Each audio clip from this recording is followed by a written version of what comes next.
l'idée d'un produit pour aider les PME. Je me sens vraiment PME, commerçant, et puis j'aime aider ce monde-là. Je suis moins attiré par le monde de la grosse boîte. J'avais vécu par le passé avec mes équipes des difficultés à trouver les bons outils pour bien gérer les équipes. Et puis là, je voyais l'embryon de quelque chose qui pourrait être vraiment intéressant. Et c'était cette base qui m'a fait, cette étincelle qui m'a fait dire que c'était certainement intéressant.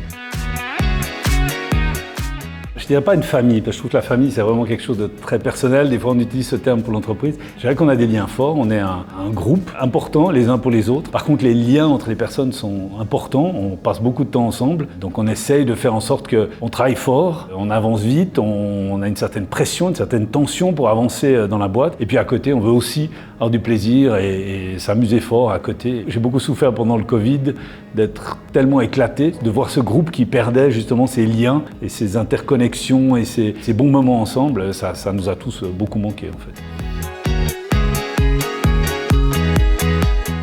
Il y a des éléments de base, je pense que si on engage les bonnes personnes qui sont prêtes à travailler dans ce genre d'environnement, c'est déjà un pas super important. Si on se trompe au recrutement et qu'on a des gens qui sont plus faits pour des boîtes plus grosses ou plus structurées, ils vont être malheureux chez nous, on va être malheureux avec eux. Donc là, il y a déjà un mismatch qui peut exister. Je me sens vraiment comme un coordinateur de ces différentes personnes. Mon rôle, c'est de fluidifier, c'est de les aider à construire.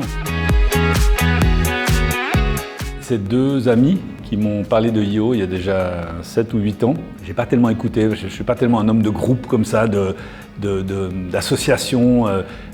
Ça me parle pas beaucoup. Naturellement, je suis pas tellement attiré par ça. Mais Grégory Ferret m'en a parlé une fois, Miles m'en a parlé une fois, et puis ils m'en ont reparlé encore une fois. Puis finalement, je me suis dit, ok, je vais aller découvrir ce que c'est. C'est deux personnes que j'aime bien, je leur fais confiance, ils m'en parlent, c'est quelque chose d'intéressant. Mais j'étais assez réticent. Et puis je suis arrivé dans un event de présentation d'IO, puis ça m'a intrigué en fait.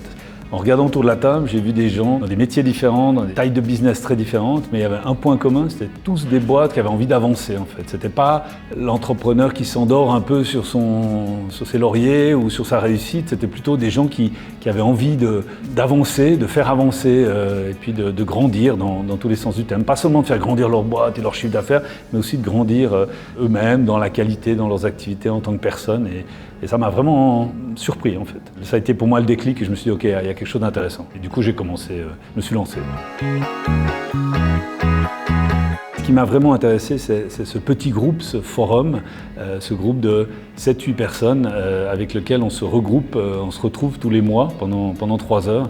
Et ça, j'ai trouvé que c'était vraiment très intéressant. Et c'était vraiment ce que je recherchais pour partager, échanger, amener des problématiques, entendre les problématiques des autres, apprendre.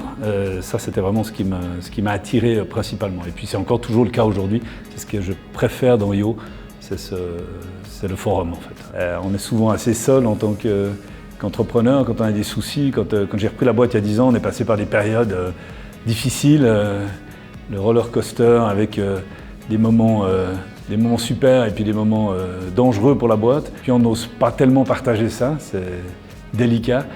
Si on en parle avec un collègue ou même un associé, ça peut faire peur. Avec les employés, bien sûr qu'on va les faire fuir.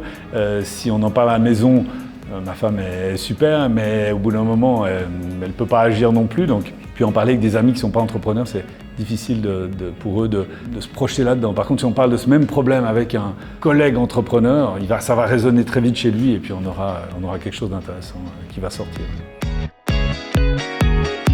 Être un peu fainéant, c'est-à-dire ne pas vouloir tout maîtriser, tout faire soi-même, éviter à tout prix d'être le goulet d'étranglement parce qu'on n'a pas suffisamment de temps pour être partout. Quand je dis être fainéant, c'est-à-dire oser laisser du travail aux autres et voir le plaisir ou le temps que ça libère pour soi-même aussi, quoi, en fait. Je pense que c'est important. Et puis après, il y a un élément qui m'a beaucoup aidé, dans ma tête, c'est le QPV. Que proposez-vous? J'essaie d'instaurer ça, de faire en sorte que quelqu'un, ou que ce soit, quel que soit le niveau dans la boîte, qui vienne d'arriver dans la boîte ou qui soit là depuis plus longtemps, quand il a un problème, un challenge, au lieu de venir vers quelqu'un d'autre avec son problème, plutôt qu'il vienne avec une description du problème et puis 1 ou 2 solutions. Le but, c'est qu'on grandisse tous en fait. Si elles arrivent à faire ça, leur vie sera meilleure, la mienne aussi, et on pourra grandir, il n'y a pas de goulet d'étranglement et on pourra évoluer en fait.